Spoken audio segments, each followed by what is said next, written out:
রাজশাহীতে কর্মবিরতিতে পল্লী বিদ্যুতের কর্মকর্তা কর্মচারীরা বৈষম্য দূর করেন সহ অভিন্ন চাকরিবিধি বাস্তবায়নের দাবিতে দেশের অন্যান্য স্থানের মতো সকাল থেকে রাজশাহী পল্লী বিদ্যুৎ সমিতির কর্মকর্তা কর্মচারীরা কর্মবিরতি পালন করছেন। বৃহস্পতিবার সকাল থেকে চতুর্থ দিনের মতো জেলার বিভিন্ন সাব জোনাল অফিস ও দপ্তর কর্মরত কর্মকর্তা কর্মচারীরা রাজশাহীর পল্লী বিদ্যুৎ সমিতির সদর দপ্তরে সামনে জড়ো হয়ে এ কর্মসূচি শুরু করেন। এতে বক্তব্য দেন সাব জোনাল অফিসের বিলিং সহকারী Sonali Khatun, lineman Ali Hossain, meter reader cum messenger Ohidul Islam, AGM Shariful Islam, Kamal Hossain প্রমুখ। অভিন্ন চাকরিবিদ বাস্তবায়ন ও সব চুক্তিভিত্তিক কর্মকর্তা কর্মচারীদের অবিলম্বে চাকরি স্থায়ীকরণ ও হয়রানি বন্ধের দাবি জানান বক্তারা।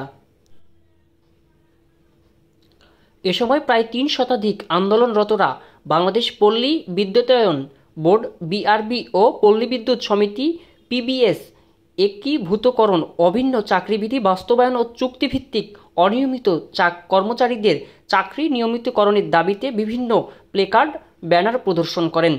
তারা দাবি আদায় না হওয়া পর্যন্ত এ কর্মসূচি চালিয়ে যাওয়ার দৃঢ় প্রত্যয় ব্যক্ত করেন।